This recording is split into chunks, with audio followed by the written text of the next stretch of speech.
Di sini saya sebagai moderator, saya Aisyah Nurul Hidayah, kemudian ada teman-teman saya sebagai pemateri, yaitu ada Zahra, ada Najwa Sarah, Fadia, dan Tansi. Jadi pada pembahasan kali ini kita akan membahas tentang masalah yang ada di waktu tunggu pelayanan dan juga metode yang akan digunakan untuk menganalisis hingga rekomendasi yang akan digunakan untuk meningkatkan kualitas pelayanan di rumah sakit tersebut. Tanpa berlama-lama lagi, kita langsung saja ke materi yang pertama. Baik, yang pertama ada masalah utama. Yang pertama, keluhan meningkat. Rasio keluhan kesehatan naik yang awalnya 27,23% menjadi 29,94% pada tahun 2022. Selanjutnya, waktu tunggu pelayanan Raja yang melebihi 60 menit melampaui standar pelayanan minimal atau SPM. Yang terakhir, proses tidak efisien, banyak bentuk pemborosan sepanjang alur pasien. Selanjutnya ada metodologi. Yang pertama, mapping proses.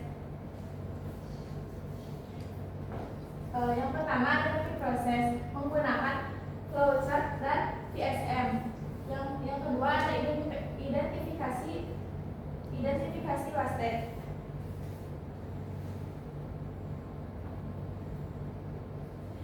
Yang kedua ada identifikasi WASTE, yaitu menentukan 8 jenis WASTE dengan metode wawancara atau observasi.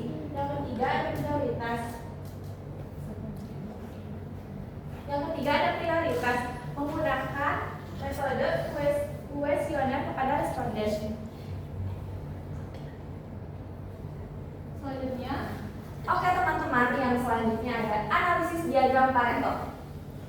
Nah, jadi diagram Pareto ini digunakan untuk mengetahui WASTE krisis yang paling harus diperbaiki ya. Nah, kebetulan ada 5 WASTE yang harus benar-benar diperbaiki. Yang pertama ada waiting, yang kedua ada overprocessing, yang ketiga ada motion, yang keempat ada inventory, dan yang kelima ada human inventory. Lanjut. Nah, ini dia ya teman-teman yang paling harus diperbaiki. Nah, yang pertama itu ada waiting, yaitu proses lamanya administrasi atau pendaftaran. Yang kedua ada overprocessing, yaitu pasien bertanya ulang. Jadi pemahamannya itu tidak sampai ya teman-teman, tidak sampai lanjutnya.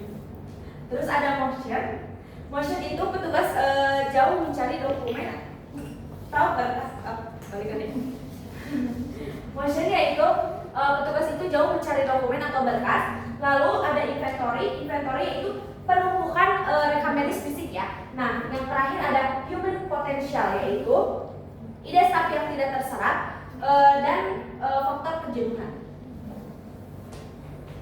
selanjutnya di sini saya akan menjelaskan mengenai 5 whys untuk mengetahui apa sih akar masalah dari masalah menunggu ini.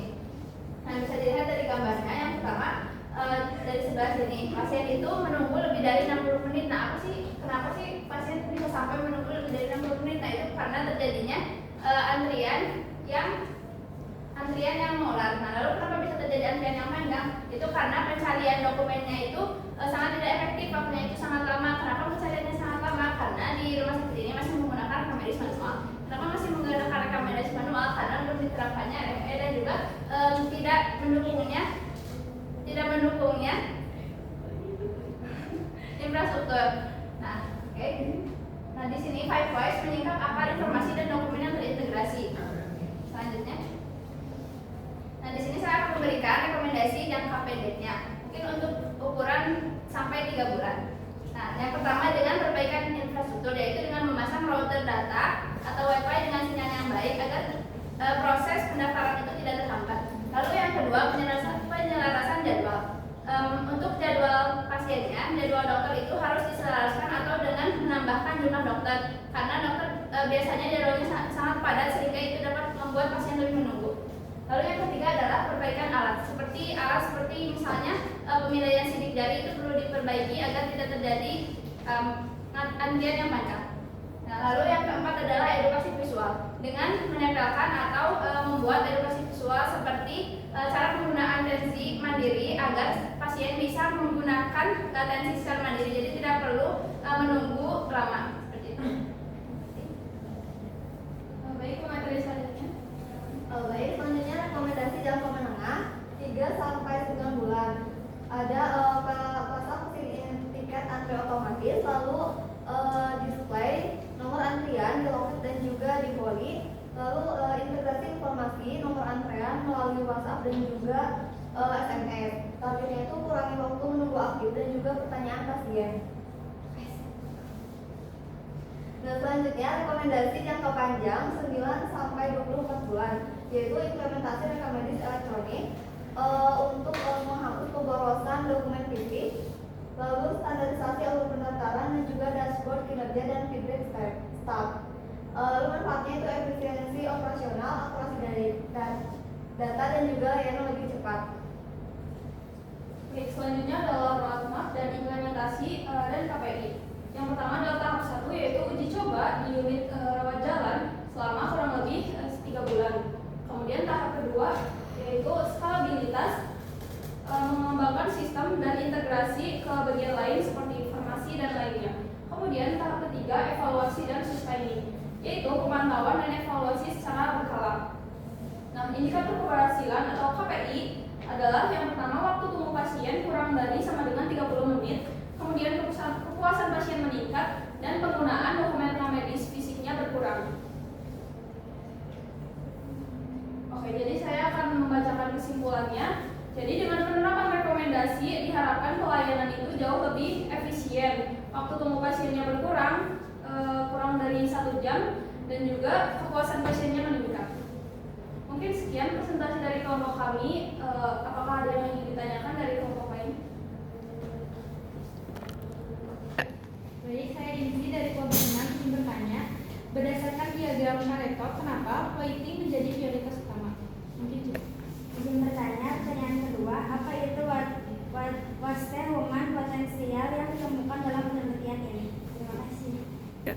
Pertanyaan yang terakhir yaitu mengapa penelitian ini menggunakan metode live hospital bukan metode manajemen lainnya?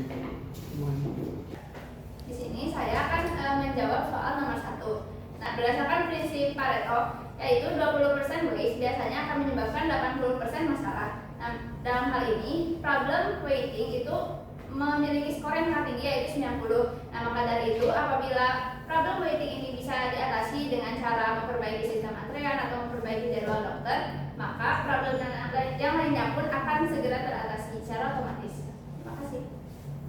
Baik, selanjutnya saya akan menjawab pertanyaan nomor 2. Jadi waste human potensial itu ketika keahlian ataupun ide-ide petugas itu tidak dimanfaatkan secara optimal gitu. Nah, dalam penelitian itu ditemukan bahwa petugas merasa jenuh, lalu sebagian sudah berumur, juga ide-ide mereka itu tidak didengarkan oleh pihak manajemen, sehingga akibatnya semangat kinerja mereka itu menurun, juga inovasi pelayanan di tingkat bawah itu terhambat. Sekian jawaban saya, terima kasih. Di sini saya akan menjawab pertanyaan nomor 3. Jawabannya yaitu karena metode ini fokus pada identifikasi dan eliminasi pemborosan yang tidak memberi nilai tambah daripada metode lainnya. Oke, mungkin sekian presentasi dari kami. Mohon maaf apabila ada kurang baik kata maupun perbuatan. Kurang lebihnya mohon maaf. Wassalamualaikum.